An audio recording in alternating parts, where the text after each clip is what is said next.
It's burning paper, experiments all 10 on 10 by your teacher. Right? So when the refracted rays are actually going to a magnifying glass, it can even burn paper.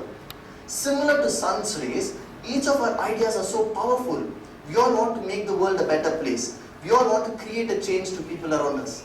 All of us know the greatness of people like Swamiji, and we also want to be like that, do something. But each of our ideas are small by itself, but very powerful, but cannot individually create much change. A leader among you is a person who stands up and says, I'm going to channelize the ideas of my entire team like a magnifying glass. And when I channelize these ideas, my team's idea can even burn a paper. Right? So that is the purpose of a leader. Can you channelize the ideas, the wishes? Leader is not a person who just gives ideas. If you're just giving ideas, you're just an idea giver. Right? That you can sit and just blog all your ideas. Right? You need not be a leader. Leader is a person who uses the collective wisdom that I talked about. Right? So if you can give me X and you can give me Y, if I'm a leader, I will make sure both of you together can give not X plus Y, but much more than X plus Y. I'm collecting the wisdom together and making a change in the world. So that is the purpose of a leadership. Getting ordinary people with ordinary performance and making them extraordinary people, achieving high performance in a team. Right? That is the purpose of any leadership. Now let's see what are the kinds of leadership in the world, right? So can you name me arbitrary leaders, and let's classify these leaders into different categories and see what is common and what is different between all these categories. Just give me names of any leaders that you know.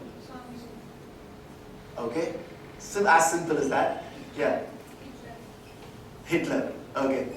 And any other examples? Think. Gandhiji, Abdul Kalam, Anna Hazare. Think different. Everybody is there are thousands and millions of it. Obama, Mother Teresa. Alright. Huh? Chandragupta Maurya. Okay. Going back in history. Abraham Lincoln. Maheswaran. Abdul Kalam. Shivaji. Okay. Okay, alright, so we're going. So we know. So we know there are different millions of leaders in this world. Now, how do we categorize these leaders? There's different kinds of leadership, right? So when you in future join work, or when you in future do something for the society, or when you do something good for the world, you should understand what is your capacity as a leader, right? Being a king is very different from being a CEO of a company. Right? That is what I mean by understanding the capacity of a leader. What is required out of a leader is very different in different situations, depends on the people you are handling, and depends on the industry, or depends on where you are as a leader, depends on the context. So the first kind of leadership which the world saw was autocratic leadership. What is autocracy? Rule of kings, rule of one. This kind of leadership is very people dependent, that is person dependent. If there is a person whose head is to be chopped, a king can say yes or no.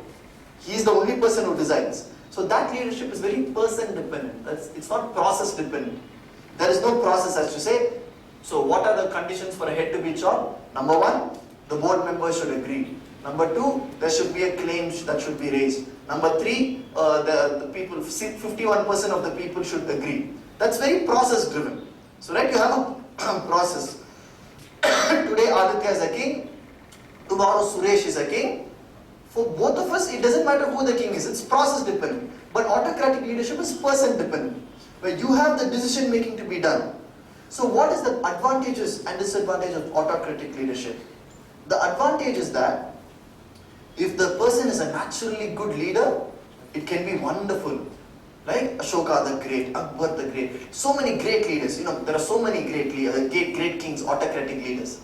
The problem is, if the person is not good, it can be completely horrible, right? So many rulers who have devastated the entire kingdom. So because it's very person dependent. So if you see in the last many hundred years, the autocratic leadership is coming to an end. You don't find autocracy anywhere in the world, because you don't want people dependent leadership, right? So even the great British dynasty is now nearly coming to an end. Only the queen is alive now, right? And the queen really has no power now. Power of the state is very less for her. It's more power of the name, the queen, the British, that's what is left. So the British dynasty was autocratic leadership. The queen wanted, she could have taken her forces from India. If she didn't want, she can wage a war against whatever country. It's very person dependent, right? The second kind of leadership is corporate leadership. And that is what you see after the industrial revolution. You found there were many huge companies and huge industries that developed. And these industries employed thousands and thousands of people. There was labor union, and then there was the mid-level managers, and there were the top-level managers. There were the decision makers, right? So this was a corporate leadership. And this kind of leadership is also called the pyramid structure of leadership. What is pyramid structure of leadership? The entire organization is like a pyramid. The leaders sit on top. And the pyramid has a large base, and it has a narrow top, right?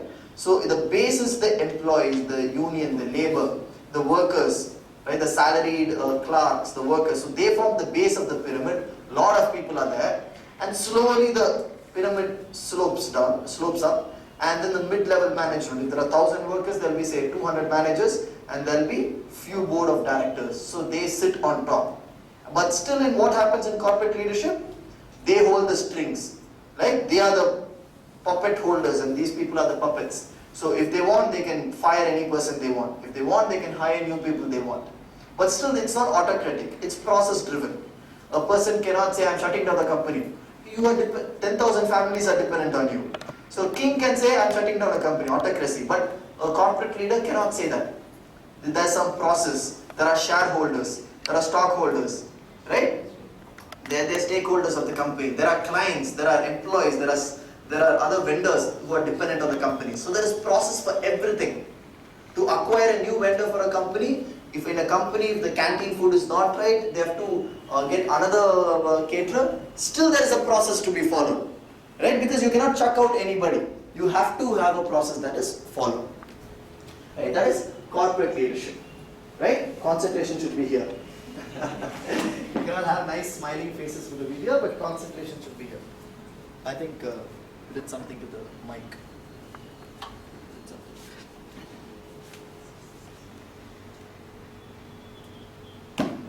Hello. Yeah, thank you. Sorry. No problem. So that is nothing but corporate leadership. So you understand the difference between what? Autocratic leadership and corporate leadership. Does it make sense? Are you able to relate to it? Right? So no more now can you aspire to be a leader like Hitler, right? Who was an autocratic leader. I will do whatever I want. It's not possible nowadays, right? Because there is a structure, there is a process. And people have realized that, hey, we don't want one person. All of us are intelligent. Why should one person, just because he is the son of another autocratic leader, why should he be a leader? Now it's process. Now it's more of elections that happen. Democracy that happens. So all these are the pyramid structure of leadership. Entire democracy is pyramid structure of leadership. Entire corporate organizations are pyramid structure of leadership. Narayana Murthy is a great leader, but still, even he is subjugated under few parameters, few compulsions, few processes. He cannot do anything he wants with Infosys. That's corporate leadership. Right? The third very interesting form of leadership, that is the toughest form of leadership, is nothing but called the servant leadership. It's also called the service leadership. Right? Have you heard of this term, servant leadership or service leadership? The second class stakeholder. Okay, good.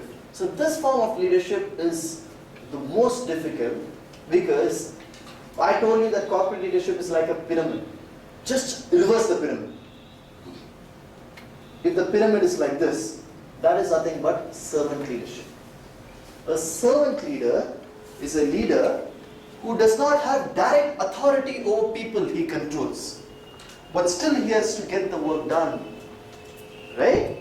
Suppose the Vivekananda's 150th anniversary is happening next January, right? And the Ramakrishna Mutt needs help from all of you to make that happen. But do they control you? Are they your boss? Are you getting paid by them? Are you salaried employees? No. Right? But without you they can't do much. But still they make it happen because of you. That is nothing but servant leadership, where people under you are not necessarily salaried employees. So in a company like TCS or Cognizant or any company you go to, it's corporate leadership. You have to do what your boss wants. Not because you love your boss or you love your work, but because you're getting money for that. So the pyramid structure is maintained like that. In servant leadership is what you do day to day. convince people to do something, though they may do it or they may not do it. You cannot blame them for that. Very interesting example is any NGO or service organization, right? Any NGO or service organization, for example, they need volunteers. They need people to make things happen. But they cannot compel anybody to do it. It has to happen. Another great example is, again, what we talked about Toastmasters International, right? That's a non-profit organization. Toastmasters is an organization where people meet together as a club and to improve their public speaking skills. So it was started way back in 1924 as a non-profit organization and as one club in California. But now there are over 16,000 clubs all over the world. Each club has around, say, 50 people. So just multiply the number of people. It comes to more than 300,000 people all over the world.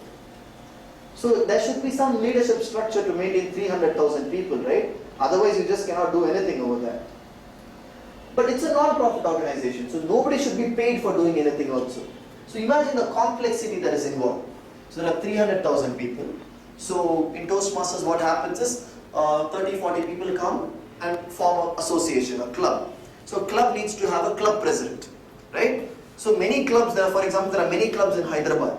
So all these clubs form something called the area. So the area has like 4, 5, 6 clubs. So the area needs to have a president, right? To make sure the club presidents are doing the proper job. Club presidents make sure the members are learning properly, right? And there are many areas in Andhra Pradesh, and together they form something called the division. So the division presidents make sure the area presidents are doing properly. And so the entire India forms a district, right? And entire world has nearly 100 districts, right? So that is the leadership model of Toastmasters. The most interesting part here is, none of these people, the district president or division president or area president or club president is paid even 1 rupee to do their work. But the district president should make sure the division presidents do their work, right? He just cannot say, anyway we are not paid, do whatever you can. He has to make sure the person does the work. How does he make sure? Why should the division president listen to the district president? That is a golden question, and there's no answer for that. And that is when you need charismatic leadership. For corporate leadership, you need to be a managerial leadership. If you are a good manager, you will be a decent leader in a company. But for a servant leader, you should be a charismatic leader, right? People should not do the work you ask out of them for the benefits that they get out of it. People should do it because they love to do that work. And you should bring in that motivation into the people. So that is nothing but servant leadership all about, right? So you understand the difference between autocratic leadership, corporate leadership and servant leadership, right? So what is the advantage and disadvantage of autocratic leaders? Any one of you? Yeah, good. Disadvantage means like it will be like forcing one school over the others.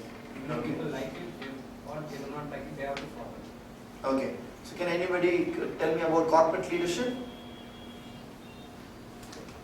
It's a democracy, so everyone's decision is respected. Okay. So like there is a control over the board of directors, like the people who are on the top, even they are limited powers.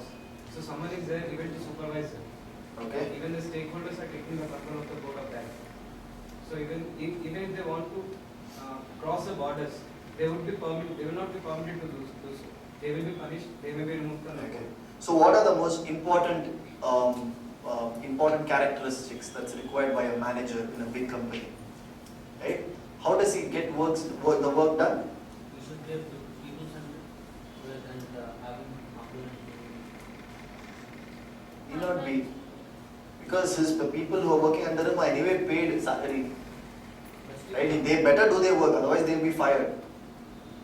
But again, if the work should be done, it's not that happy is only the one part, but emotionally we should be Right. So manager in a company, once you all become managers in few years from time, all of you, it's always better to be people-centric and have natural leadership skills. But most of the managers in companies survive just by having managerial skills.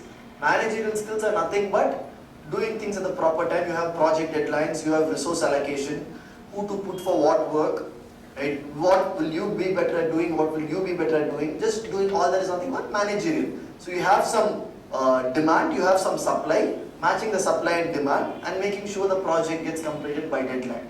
That's all is nothing but managerial leadership.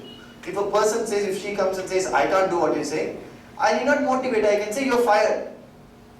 Right? I have the authority to fire her. Because there are 100 people like her waiting to get the job. That is the difference between this and servant leadership. In servant leadership, there's something called firing an employee. Because the person anyway does not work for you, you cannot fire her. So if she says she cannot do that, I have to become a leader and motivate her to do that. And that's where my personal charisma as a leader comes out. And so there are many types of leadership, but these are the main leaderships, the types that you should know to make sure what is the context of your leadership. Right? So I was a part of this. Have you heard of the Jagrati Yatra trip? You heard of that, right? So I was a part of the Yatra last year, and I was also helping the team with that. And then have any of you gone to the Yatra yet? No, right? So Jagrati Yatra, all of you are within 20 and 25, right? Here? Anybody less than 20? Less than 20, okay. More than 25? Okay. Alright, so on average 18 to 25, I'll take it. Less than 18? Okay. Less than 10? No, right? So I came down a lot because... Okay, not less than 10. Okay, good. Are you sure? So this Jagrati is a non-government organization, NGO, where Jagrati Yatra is nothing but awakening the leadership and entrepreneurship skills in people. So they have this train journey which happens every year from the day before Christmas, that is December 24th, 15 days or 18 days till around January 2nd week. So where they take a group of 400 people between the age group of around say 18 to 25 in a train, right? There's a big lot of people want to, so around 16,000 people apply for this, and around just 400 people are selected for this, right? And these 400 people have already demonstrated some leadership skills, or already are very interested and passionate about making in India a better place, or passionate about messages like what Swamiji told us, right? So these people are selected, they are put on a train, and next 15 days they live in the train, eat in the train, sleep in the train, everything is done in the train, right? So every night they will travel to a new state in India, and during the morning they will get out of the train, go into that city or state or village wherever we are going, and every city has a designated entrepreneur or role model visit. So we'll meet those role models, talk to those leaders, learn from them, and then go back to the train that night. And the train, because it's specially designed train for this, the train has conference rooms, debate centers, Wi-Fi connection, blogging spots and other things. So we discuss on, it's exciting, no? So we discuss about what we learned during the day. So during the way we may meet small scale industries, small and medium scale industries, rural industries, agro-based industries. These are less known leaders, right? Till that time, if you had asked people, name 5 leaders, they will say something like what you said. Mahatma Gandhi, Bill Gates, Steve Jobs, Adolf Hitler. Come on, they are past. How many times we're going to keep on bringing their names? Now this trip like Jagrati Yatra tells you that there are some phenomenal leaders in our own country whom we have not even heard of. Right? Whom not even know that they exist. Leader, Mahatma Gandhi. Right? It's good, he's a great leader, but I'm saying there are so many underplayed, less spoken leaders in our own country. Right? All these leaders we met, they are either business organization leaders, like we met in Bangalore, we met Narayan Murthy. And Narayan Murthy is a business guy, he's a profit-making organization person. There's nothing wrong in profit or non-profit, but his channel was profit-making. Right? Other organizations we met were social organizations. Like we came to Visakhapatnam and we met Nandi Foundation. You have heard of Nandi Foundation? What do? No, Nandi Foundation do midday meals. They give midday meals to over 1.5 lakh poor students who cannot afford food. It's a great organization. So they are social driven organization, right? And then we went to, for example, Orissa, and we went to this organization called Gram Vikas, right? So this organization, a non-government organization, this is one person who was born in Kerala. He studied in South, I think Chennai or Hyderabad somewhere. And during the 1980s, I think there was some heavy floods in Orissa. So along with his uncle, he had gone to Orissa to just help those people. And then he saw those people there and he said, Orissa, by the way, has some of the poorest of poor villages in India. Right? If you see a village near Hyderabad, those are very lucky villages compared to those in Orissa. It's very poor. I was there last year. I know, I've seen those villages. And so this guy went there in 1980 just to help. He didn't know anything about it. But when he saw the plight of the people, the way they are suffering, he said, I'm not coming back to the south. I'm going to live there for these people. He just started by helping those people. He didn't have a business plan in mind. He didn't have, now we all talk about business plan, right? When you start, you should know where you're going to be 10 or 20 years from now. Your interviews will have, how do you see yourself 5 years from now? Right? You don't even know what is going to happen tomorrow. So this guy went there and then he decided, I'm going to be there. And now, after so many years, this Gram Vikas, that is his baby, he founded that organization, serves hundreds of villages in and around Orissa. They supply water and electricity nearly free of cost, right, to so many villages. And the status of those villages have come up so much because of this particular initiative. And supporting 100 villages is not simple. It's huge. It's huge. Like feeding 1.5 lakh students per day for midday meals is not simple. It's huge. Sometimes it's even more difficult than what Narayan Murthy does. Because taking nothing away from him, he's a great person. But it's always better to have, luckier to have 1 lakh people under you who are getting paid for what they do, than actually having 1,000 people under you who are not paid for what they do. So if they want, they'll come, they can leave anytime. Right? So these Nandi organizations and all have just 40, 50 employees for them. The rest of the people are all do it for service, all do it for volunteering. Take Ramakrishna Mission for example. So these are the different leadership avenues open for you. But one thing as a leader you should know is, every leader has a strong passion in what they do. And there is a need in the market. Both are very important. There should be a current dire need, fiery need for that in the market, and then you should have a solution and the passion to meet that need. Right? Suppose you go to a developed country, like say for example, you go to California and you want to start a Gram Vikas. You know, there is a passion in you, but there is no need in the market. Right? Suppose there is a very expensive Sony laptop which comes and you try to sell it in Orissa. Right? You have the capability, but there is no need in the market. So leadership emerges, that is, a company emerges, organizations emerge when then you have something and there is a need for that in the market. Right? So that is how entrepreneurs are born, that is how startups are born. Right? In 2003, social networking found a new phase in terms of Facebook. Right? How is it? How did it happen? Because we always have a need to meet people, to talk to people, to make new friends, to upload our photos, to put our best photos on Facebook. We always have that need. So Mark Zuckerberg was so intelligent. He was not the father of social networking. He has been there for a long time. But he revolutionized that. Orkut was there much before Facebook, right? And most of it is copied from the existing MySpace and Orkut and other things. There's something too new about Facebook. But he revolutionized the way it was marketed. He created a need inside each one of us. Right? And then he had the product. So when the need and so leadership and organizations are a marriage between a need and the passion are the solution that you have. Right? So when you talk about Facebook, they always say, right, none of us look as good as our Facebook profile picture or as bad as our passport size photo, license photo. Right? We are always somewhere in between. But we also always like to project ourselves as the best in the world. And that is the need which a social networking site captures. And that is why it has over 750 million users in the world. 1 in every 5 person in the world is a member of Facebook.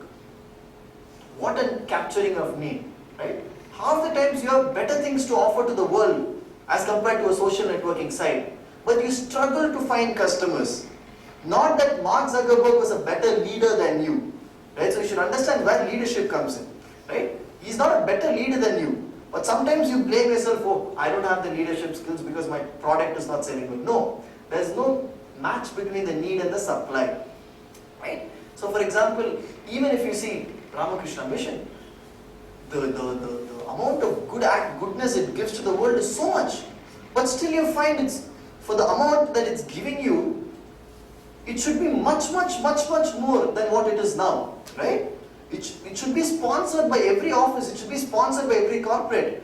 Ramakrishna Mission should be the in thing in the world, but still we find so difficult to even generate enough resources. That's because of the same thing, right? We should first bring out the need in the people. We should make it cool, right? It should be like, you should be proud to say, hey, this Sunday I'm going to Ramakrishna Mission. A friend should say, hey, I'm also coming with you. You should not say I'm going somewhere else because you're ashamed to say that you're coming here to learn leadership, right? So the need is not fully established yet. It should be made cool again. I was giving this example of radio yesterday, to someone. So after television, they thought radio is going to die. Who will listen to radio? It's so boring, having a transistor, listening to some radio channel. But now you find radio is such an in thing. It's such an amazing thing. Right? Who would have thought? They all thought radio, TV, computer, laptops, and we go on. Microchips and other things. But radio has come back again. Why? It reinvented itself. It made itself cool again. Right? It told you can listen to radio in your computer, you can listen to your cell phone, you can go in a bus listening to a radio, you can drive your car or bike listening to a radio. It is 24/7, it's portable, no advertisements, blah blah blah blah. See, so they brought in a need in you and then they gave a product. So that's how companies emerge. That's how leadership also happens, right? So a few more things maybe, then we'll call it a day. I'm leaving tonight, so I thought around 8:30 I will leave. So actually it was great meeting most of you, and I think a lot of familiar faces from yesterday also, right? So nice interacting with you. I think I'll try to come here often, at least once in a couple of months. All right, cool. Now one necessary parameter you find common in most of the leaders is the way they actually influence and communicate, right? So if 5 people talk, so for example, you have a group of 5 people, friends, right? So today, friend 1, friend 2, friend 3, friend 4, friend 5. Friend 2 says, hey guys, let's go for a movie today, right? And friend 3 says, hey, no, I cannot come to a movie today. Now the other 4 people, friend 2 and other people, they say, oh, you can't come for the movie, it's okay, we'll go on. And they carry on for a movie. Suppose the next day, again friend 2 says, let's go for a movie. This time friend 4 says, hey guys, I cannot come for a movie. And now all the other friends say, oh, he's not coming for the movie, okay, let's cancel the movie. Friend 3 the previous day and friend 4 today said the same words. But what is the difference? If one person says, the entire group actually cancels the movie plan. If another person says, they say, okay, take care, and they continue to the movie. What is the difference? It is that of positive energy. It is that of that positive energy, right? That particular friend 4 is more accepted in a group. The group feels incomplete without that particular person. So wherever you go, you should make sure wherever you are, that particular group is incomplete without you. You should bring in that positive energy. And every great leader has an amazing amount of positive energy. If you notice, people are drawn to him. Leaders are like magnets. If you are even close to them in a 30-mile radius, you will be stuck to them. You love to Swami both men energy. People can just sit with him. You need not even talk to him. You just sit near him and you learn, you listen to stories so much, and you want to be with him. He's such a great leader, right? But some people, even if they're standing there, you want to go to the other direction. Right? That's the negative energy. Right? So that's the negative energy. And that's why exactly as I started, you should be in a good satsang also. Because that's when you be near people who are like magnets, who attract you. Second point, which is common between all great leaders, is the power of communication, is the power of articulation, is the power of telling things in such a way that you actually want to do it. And not because you're doing it because I want you to do it. Right? Any leader should have proper communication in this way. In what I have defined, how I define it is called the inquiry versus advocacy. So this morning we saw something called position versus reasons. You remember that? You still remember? Somewhat. I didn't come to the class. You didn't come to. Who came to the class? Somewhat remember. Alright, so now let's see something called inquiry versus advocacy. Right? So half the time as leaders, we have to delegate tasks to people. Right? That's the most difficult thing to do, when you have to tell someone else to do something. Because you're always afraid whether he's going to do it or not. And telling people to do something can be very tricky, especially if they are older to you, especially if they are some other gender, especially if they are arrogant people with their attitude. But as a leader, you cannot keep that into consideration. You have a task to be done. You have to delegate things to people. You cannot say, okay, let me do it myself because I'm afraid to give it to another person. You can do it for some time, but when the task becomes huge, right? If your goal is to make 10 products, maybe you can work 24 hours and do it yourself. But if your goal is to make 2,000 products, you have to delegate things to people. You understand what delegation is, right? And no leader can do anything without proper, effective delegation, right? Any leader is done through delegation, right? So when you're delegating, telling things to people, you find when some people give you something to do, you yourself want to do it. You want to do it just to make that person happy. You want to do it because you love doing it. Other people, if they say something to you, you immediately, why should I do it? You do it yourself. Right? That depends on the way. Number one, the positive energy being a magnet. Number two is the way you communicate to other people. So that's where this concept called inquiry versus advocacy comes in. Right? So this concept is not just used when you're a leader in a company or leader, you say servant leadership. It should be used in every day of your life. Whenever you talk to any person, whenever you ask help from any person, you should use this concept. Right? What is inquiry? What is advocacy? Anyone of you? That is enquiry. E-N. Inquiry is I-N.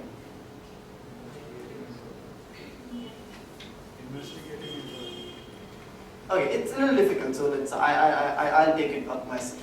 So inquiry versus advocacy is nothing but, what is advocacy? Who's an advocate? Supporting. Who defends something, who is towards something.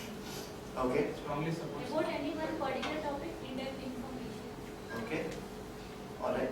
Good. So in our context here, as a manager, as a leader, you should inquire more and you should advocate less. Simple example. This is a very psychological concept, so pay attention. So if I'm a manager and I want you to take this cell phone from here and put it in that table there. It's a task that I want to give you. I'm delegating the task. Right? In real world, it will be something else. But I'm just saying, I have to ask you to take this and put it there. Now, if I'm an advocating oriented manager, my statement to you will be like, take the cell phone, keep it there. It's a statement, right? It's an order, right? That is an autocratic form of leadership. Advocacy is autocratic. I'm giving you an order, where I'm not giving you a choice to choose your mode of action. If I give you that statement, the only choice he has is to take the cell phone and keep it there, or fight with the manager. I'll get out of the company. You don't have a choice to actually, manager not giving you a choice. Most of our communication to our parents or to our friends or to our colleagues are always advocacies. You always tell people what to do. Hey, come to the movie with me. Hey, keep this on the table. Hey, I want to eat, give food to me. Right? Inquiry is the form of communication where you give the choice to the other person and they choose to do it.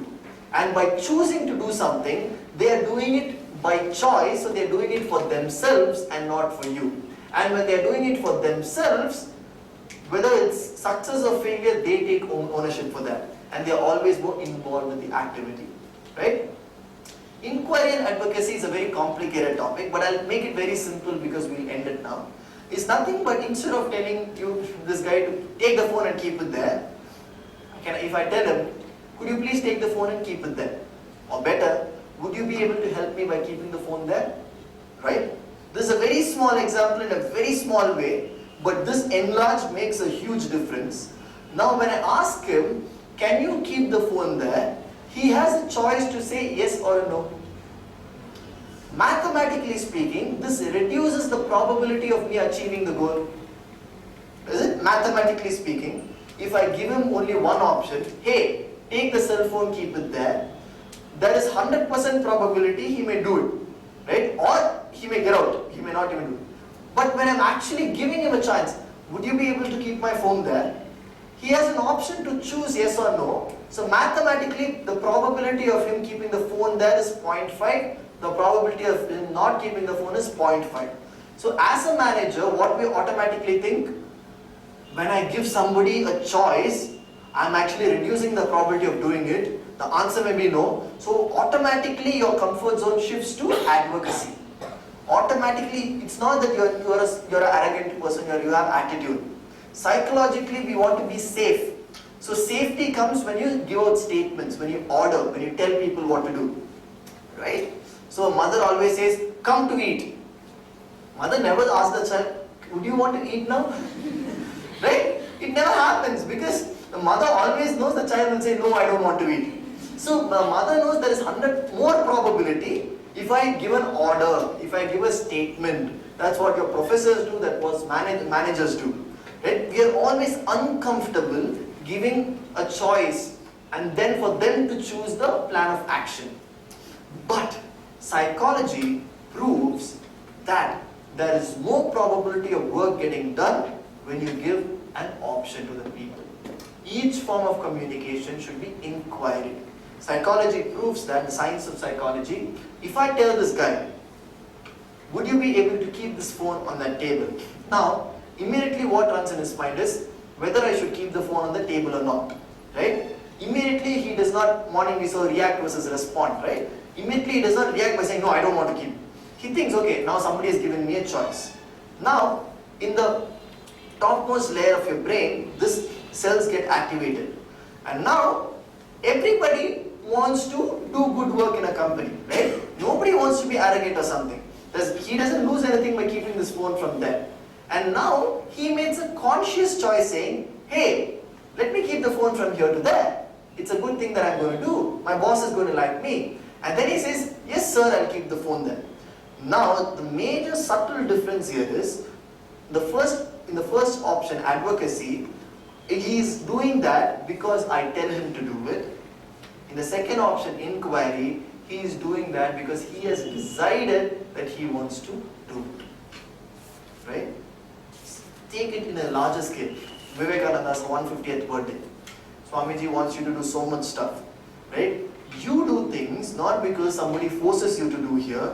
Because if you're going to sit at home, nobody is going to call your parents from Ramakrishna Mission and say, this person is not doing work for Ramakrishna Mission. You're not indebted. But it happens because they arouse an eager want inside each one of you. You want to do it because you know you love doing this. That's what servant leadership is all about. You find the difference between servant leadership and corporate leadership? Anywhere in your life, always when you want to, as a leader, when you want to get work out of other people, give it a choice for them. Right? But don't give it an open choice. If you want, you do it. That's not the way you need to communicate. Hey, if you want, please work for 24 hours a day. Nobody wants to work 24 hours a day. Right? Your wordings, your communication should be in such a way that you give a choice to others. It need not always be a question mode. Right? It need not be can you keep it always. It depends on the work that needs to be done. But always arouse an eager want in the people whom you lead. So that they do the work not for the salary or not for you, but because they want to do the work. At the end of the day, they'll think, this manager does not give me any work. I do it because I love to do it. And they start loving the work they do. Right? A very famous actor, Kamal Hassan, says, he was traveling in a first class flight. I heard, this is a story, I don't know whether it's true or not. He was traveling in a first class flight and there was somebody sitting near him, and that somebody, they didn't recognize he was Kamal Hassan, the actor. So that person asked Kamal Hassan, "Oi, where do you work?" Kamal Hassan says, "I don't work." He says, "You don't work? If you don't work, how can you travel in a first class flight paying so much?" Kamal said, "I don't work, I just follow my passion." For him, acting is not working, he is following his passion. For him, he says, even if I don't make money out of this, I will still be acting. Money is just a byproduct. Similarly, your people who you are leading For them, the motivation to do the work should not be money or should not be the order, but you should make sure you bring out the passion in them. And that can be got if you constantly inquire and stop advocating. To your parents, buy me a bike. Advocacy, right? Make sure you communicate in such a way that your parents psychologically decide that they want to buy you a bike. It's a huge theory. We can actually do a lot of demonstration here, but because it's already 7:25, let's not do demonstration here. But it's a huge theory. Psychologically, if you communicate in such a way that you give them a choice with enough facts and they choose that they want to buy you the bike, it is much more probability that you get a bike than you keep saying for 2 years, get me a bike, and you think your parents don't love you. They think that you are you are being a nuisance, and you don't get a bike, you're still angry with your parents. Lose-lose situation, like we talked, right? End of the day, you lose, they lose. Right? At least if they are happy with you, you're happy with them, you don't get a bike, it's okay. At least the relationship is not getting spoiled. Right? Make it a win-win situation where they like you, you like them, and plus you get the bike. That would be great, right? I was talking to someone yesterday. Can you fire an employee, fire means kicking off the employee, and yet be friends with them? Any combination is possible, right? But you should articulate it in such a way. You should inquire, and you should not advocate, right? Alright, so it's 7, okay, we have a couple of minutes. I didn't realize it's blaring from it. Alright. Another very important aspect of leadership is great leaders, if you observe, if there is a problem, they always go towards the problem. Right? This is again a very subtle fact here, but it's a very deep psychological thing here. Leaders always go towards a problem. Ordinary people stay where they are or go away from a problem. Leaders always go towards a problem. Whether it's physically walking towards a problem or, solving a problem by going towards it, they always get attracted and go towards a problem. Other people go away from a problem. Even when I was a child, right, I always thought my father was the strongest, greatest person in the world. And I always thought he was the best leader in the world. Why? Even with a small incident, when I was very small, say 4 years, 5 years old, my mother, my sister used to be very scared of insects in the house, on the walls. And I didn't even know what was happening, so even I'll go behind my mom. And I used to be scared. I don't know whether I was scared, but I used to follow my mom. So everybody will be afraid. And then my father will come. He'll take that piece of cloth. He'll walk towards the problem. And when he did that every day, I used to feel, wow, what a leader. Wow, what a problem solver. As simple as that, leaders are ones who take the tools and walk towards the problem. The rest of us are those, my mom, my sister and me, used to hide and watch these leaders. The greatness about going towards a problem is, when you actually reach the problem, you're the only person there. Not everybody comes towards the problem. And then, after you reach the problem, everybody looks at you as a leader. In other ways, right, this is a very physically moving towards a problem. Other ways, if you get a call from some person, right, our immediate instinct is, if it's an uncomfortable call, not take the call. How many of us have done that? All of us have done that, right? Suppose you're, your college, I don't know, okay, suppose if your boss calls you when you're on leave, right, normally nobody picks the call. Because there'll be something to do, okay, there's some pending work, can you work from home, can you do this, can you come to office, blah, blah, blah. So there is a problem, right? And you normally try to avoid the problem. You normally try to go away from the problem, take care of the problem later, right? But leaders are those, if there is a problem, they always go towards the problem. Pick up the phone, find what it is. Always never say, I won't do it now, I'll do it later. Always go towards a problem when they arise. Are you able to understand what I'm trying to say? Yes. Right, great. The last parameter which I want to cover in leadership is, the greatest skill you need to learn as a leader is the art of giving feedback. And how do you give feedback to people? It's very important. Because as a leader, you are accountable for the people who work under you or who report to you. And you're supposed to give feedback to people on, are they doing a good job? Are they not doing a good job? This feedback, believe me, can construct or destruct a person. can make or break a person. You understand? If you have 20 people under you and you have to give a feedback, the way you give your feedback can kill the confidence or can boost the confidence in a person. Right? And half the time as leaders, you should be very conscious and give feedback in the proper way, proper channel. Right? So I was telling in this morning, I was telling a small Sanskrit sloka to someone.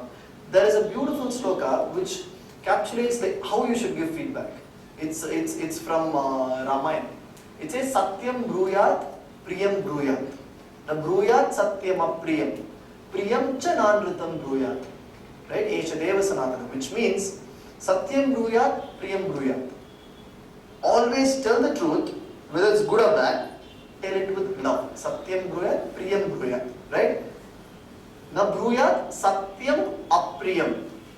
Just because you want to be the most truthful person and you have to say, don't say facts without love. Right? Priyamcha nanritam bruyat. Just because you always want your people to like you as a leader, just because you always want that love to exist between you and everybody should look up to you, don't kill the truth by saying, oh, you are my best employee. Don't worry, you'll get better. You're hiding the truth. By not giving proper feedback, you're making him feel he's good, but actually he's not. Right? So you should give proper feedback. So these are the qualities of an excellent leader.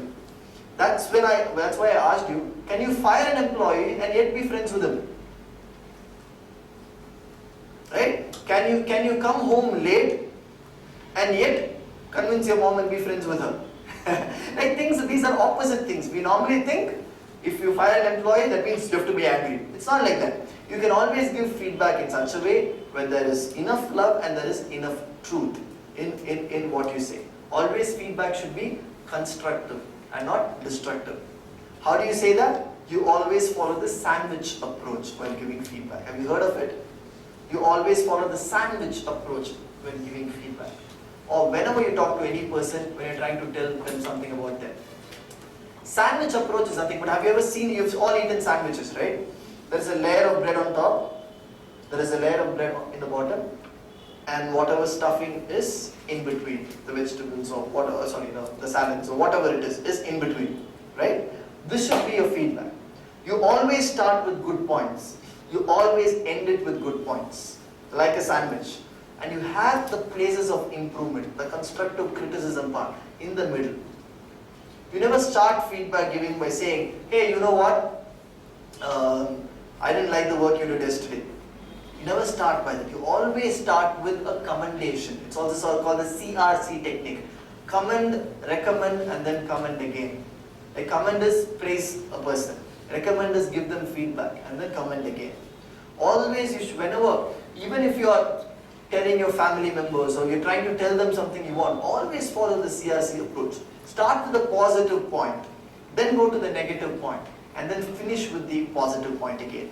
This is a very psychological method to do it, because when you immediately give a feedback, the people think, wow, because you've started with something good, they're happy, so they actually are more attentive, they listen to the negative points, and you also leave them happy by giving positive points. So immediately they think, wow, I've got a great feedback. Once they go back home, they realize there was also something in between. And now they're more receptive to understand and improve on that, because you've already boosted their ego. You're saying, hey, you're really good. You could be better if you could do A, B, C properly. But overall, I think you have great potential to be a leader. If that's the feedback I'm giving you, you'd be like, this guy knows me really well, because I've given you a compliment. We always think compliments are true. We always think recommendations are false. That's human psychology, right? If I say you're very good looking, does it? Yeah, obviously. If I say, hey, you know your hairstyle is not nice, you'll say, what do you know about my hairstyle? Right? It's always like that. You always love to agree and about compliments. You always try to distance yourself from negative qualities. So as a leader, if you compliment the person first, you get his trust. And then you give him the points of improvement. You make him believe and trust your message. And then you don't want to leave him exiting the hall by thinking, oh, I'm so bad. So you end it with the last layer of the sandwich, which is again the good points. So at the end of it, he feels, wow, I've done a great job. But yet, I have places for improvement. If I actually improve, my boss will give me even better feedback next time. So he goes with that mode, right? So let's recap what we learned today. What did we start off with? We didn't start with that. Right, so yeah, so we continued from this video here, talked about how collective wisdom, even if there are 60 people in this class now, I think there are around 60 people in this class now, what 60 of you can achieve together is what 200 people can achieve separately. X plus Y example we saw. X, Y, together is not X plus Y, but together is say 5 into X plus Y.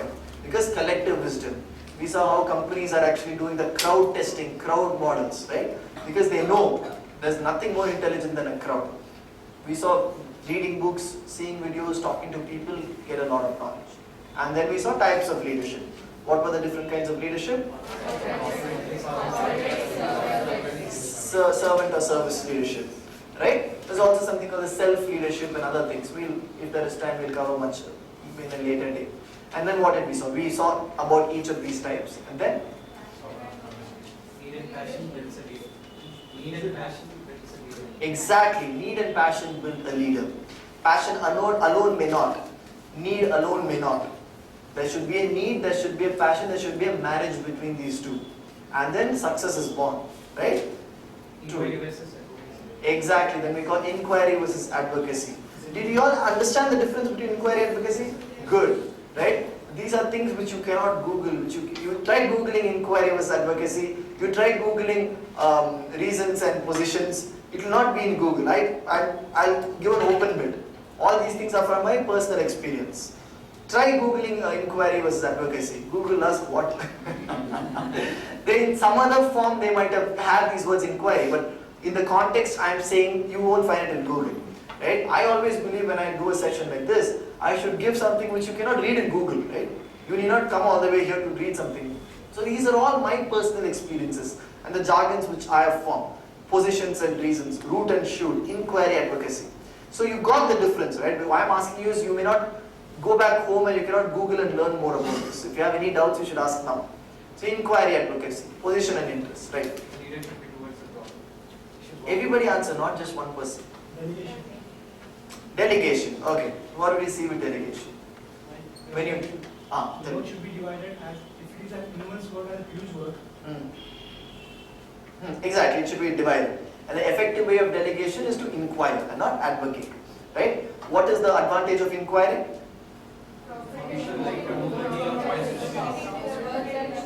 Probability is more in the other way, right? How can probability here be more? People come to the work. They will take their own responsibility. Okay. They will do the work because they want to do it. Okay. All of you understand it? No, all of you are understanding it? Not fully understood. Understood it. Good. So you're making the decision making process a part of that person's burden. So now, when you inquire and the person actually keeps the phone there, he is responsible for that action now. He has to take accountability for that action now. Why? Because I gave you a choice, you chose to do it. Now bloody tell me why you didn't keep the phone properly. I can question you. Right? You understand the difference? When I'm advocating, keep the phone there. Even if he drops the phone down, I cannot actually scold him. Yeah, I did this much help, no, be happy, he'll say.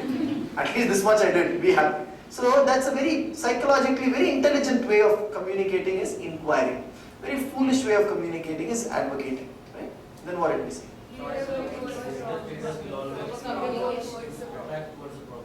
Yes, the leaders will always get attracted towards the problem. Where there's a problem, Shaktiman is always there. That's true. Captain America or you seen the movie Avengers? Yes. Yeah? When there is a problem, who comes in? All these people. What happens? The ordinary people are running into the malls, they're running into the roads and other things. Who comes there? Mr. Stark, Captain America. All these people come there. Why? They are the leaders, no? They are the protectors, they are the strong people. Same with life. Because those people go where the problem is, you think, wow, they're amazing people. If you go where the problem is, you are going to be a leader yourself. When you see a problem in the road, ordinary people walk away. If you're a leader, you'll go, right? You'll go, help the person. If you see a poor person blind person trying to cross the road, that's a problem. By problem, I don't mean making the world a better place or something. I mean, small problems which you face every moment in life, right? You see a blind person, a leader walks towards the problem. Ordinary people walk to their house, right? So wherever there's a problem can be psychological problem. It did not even happen in the real world, right? You're not able to get out of some past thing. Maybe a close relative is, you broke up with your girlfriend, maybe, right? You broke up with your boyfriend, or maybe in future when you break. I hope you don't break up in future, right? So what we normally human beings try to do is this psychological problem I'm talking about. People, it's very difficult to actually come out of a sad situation like that. So what we try to do is hide it, try to forget it, right? We go to some other place and we do something else. But actually it's not a long-term scenario. If you're a real self-leader, you should try to go towards the problem. Find out what can be done to actually make yourself better, and then actually try to solve it with the root rather than just doing some substitute methods, right? So it doesn't work that way. So that's problems, moving towards a problem. Then what did we see? Feedback, that's the last thing we saw, right? How to give effective feedbacks using the sandwich method. Right? There need not be any compromise in any communication or in a leader. It can always be a win-win situation. You get what you want, that person gets what they want. A great example is what we saw this morning about the position and reasoning, right? The company talking to the client. Both of them will get what they want. So that's what happens at the end of the day. Alright, so it's around 7:40. I'll leave you guys. Have a great evening and have a great weekend of what's coming up. All the very best, and be in touch if you need anything. And thank you. If you have any questions, you can ask me after the session.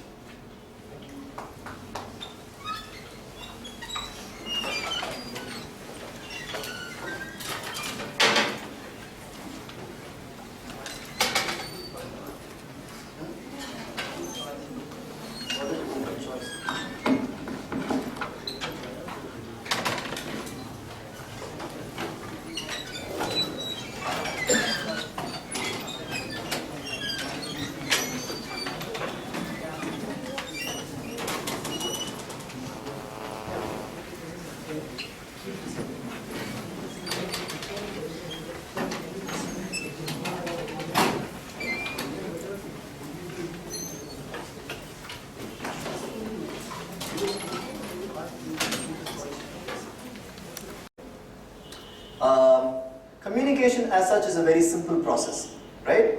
So how does a communication transaction, how can it be described? See, there is a person A and there is a person B. Okay, so person A says something to person B replies to person A, and then person A gives some feedback signal or says thank you or whatever to person B. So this forms one transaction in communication, right? If communication transactions are so simple, then everything would go so simply in life, right? Two countries will never go to war, a couple will never file a divorce, two friends will never part, because it's so simple if you can communicate everything. So there is some underlying problem which distorts the communication. This is what I define as the positions and reasons of communication. The shoot and the root of communication. Now what is shoot and root of the communication? Alright? Whenever a person says something, what he or she says is the position that they take, right? That is nothing called the shoot of the system. Now what is shoot and what is root? Shoot is what the visible part of the plant that is above the ground. Root is the invisible part of the plant that is below the ground, right? So whenever a person says something, as another person listening to that, we always retaliate, talk back or react to the position that they take, right? To the shoot of the system. Intelligent communicators don't do that. Intelligent communicators always react or reply or respond to the root of the system. That is, to the underlying reason behind the position that they take. A simple example is, so you promise your friend, say you promise your girlfriend that you will meet for coffee at 4 o'clock, right? And you're there at 4:30 and your girlfriend has been waiting for half an hour. So what does she say? Thank you for coming early, right? So if you're actually a stupid person, you would actually say, oh, it's okay, don't thank me and all, it's okay, right? Why? Because you're talking back to the position. This is a very simple and exaggerated example where it is clear that she doesn't mean what she says. She's taking a position saying thank you for coming early, but her reason behind that position, reason that makes her take this position is, you idiot, you're coming late. It's completely opposite. The difference between the position and reason here is so different that is obviously you can understand that this is not what she wants to say. Sometimes in life, with the people we communicate, the difference between the position and the reason is not this huge. It's little more narrow. It's very small. So sometimes it's very difficult for us to differentiate whether it is a position they are taking or is this the real reason that why they are taking this position. Are you able to follow me? Is it clear for those who didn't attend it in the morning also? Right. This is where the interesting part happens. Right? Suppose you're going late to your house. I'll take the same example which I said in the morning. Right? Suppose you promise your parents that you're going for a movie in the evening and you're going to come back home at 8 o'clock in the evening after the movie, after the evening show. But after the movie, your friends say, hey, let's go and have some Hyderabadi biryani, nice biryani, and you go out and you come only at 10 o'clock in the evening. Now you enter the house, your mother is standing there very angry. Does it happen to all of you? Yes. All of you are always late, right? Have you ever gone on time as you promised? Alright, so your mother, when you open the door, your mother tells you, you promised me that you'll come at 8 o'clock in the evening, but you're coming at 10 o'clock in the night. Shameless, you're always like this, irregular person, you're not disciplined. Right? What do normal people, how do they reply? Be honest. Don't think too much. How will you reply? Don't always scold me, I'm not always late, right? Once in a while only I'm late. It's not that I'm coming like this every day. Maybe once a week I come late. So understand my position also. Now what are you effectively doing? What does your mom say for that? You've started talking back to your mother also. You're always like this. Oh, I'm the only person who cares for you, but still you're talking back to me. So what happens is a lose-lose situation where she sells something, you say something in return, and she is not happy, and you say, I don't want food today, let me just go and sleep. So it gets worse. What happens is, she has taken a position. Now you, as a communicator, are hitting back at the position. This is called reacting. But intelligent people react to the reason what makes her take the position, which is called responding. So reaction versus responding is a big thing in communication. Now as an intelligent communicator, this position and reasons phenomenon comes from negotiation skills. Because in negotiation skills, you always talk to a customer or a client, or you talk to any person you're selling a product or service, and they have a point, I cannot pay this much, and you have a point saying, hey, my product is worth this much. And both people hit that alone. And so what they found out was, you should always find out why that person is taking that position, and he should find out why this person is taking that position. Now coming back to the mom's example, and we'll end here. What could be the underlying reason why she takes the position and shouts at you so much? You see, your mother doesn't shout at you because she hates you, obviously. She loves you a lot. But what could be the reason that she shouts so much? This is again a very simple scenario and example. In real life, it's much more complicated. Talking to your clients, you need to psychologically understand what the reason behind the position. But this is a very simple example. So what could be the reason? That is the root which is not visible, which you cannot hear. But that is the reason why she is taking this position. What could be the reason? Safety and security. Okay, you were there in the morning. Yeah. One of the reasons is, your parents are, one thing your mom is always worried is about children, as at least my mom, is whether I eat properly on time. Right? One thing. And you promised 8 o'clock, you promised to come back home. She had the dinner on the table. Think of it from her point of view. She had the dinner on the table. She thought, okay, my son is coming back home at 8 o'clock, let me wait for him and then I'll eat with him. So she waited till 9 o'clock, you're not coming. She got a little angry, obviously, not because she has not eaten. That's why she's not angry because of that. It's because even you have not eaten. So you come at 10 o'clock, she has not eaten, you have not eaten, and plus you're talking back to her, obviously she'll feel angry. So that may be a reason which you can tackle as an intelligent communicator. Is there any other reasons? Normally there are always multiple reasons, right? So is there any other reason why she can be angry?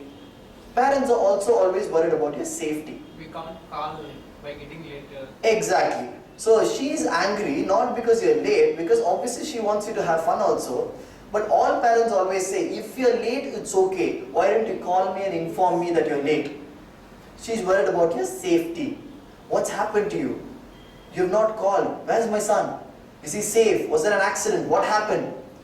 Because she cannot call your friends also. She cannot do anything, right? So that tension aggravates her anger and it comes out as a position.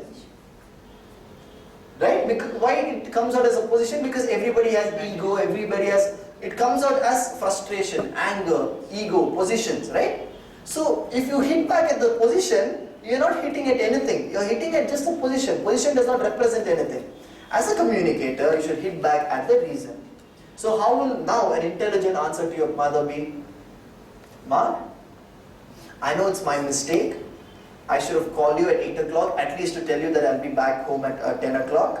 But I could not do that because my cell phone charge was over and my friends also did not have a cell phone. I'll make sure from next time that I don't keep you waiting for my arrival at home. Come, let's have dinner. I'm sure you must be hungry. Now this is such a beauty. Does it sound better? First of all. But how can you say this? Only when you analyze what the reason is. Right? So now you've analyzed what the reason behind the position is. You've got a better answer. And now you're tackling the reason, leaving the position away. Now when you reply like this, any mom's heart will melt. And it'll say, oh, no problem. At least they will be less angry. They may say, not say no problem. They say, at least from next time, please call me. Come, let's eat.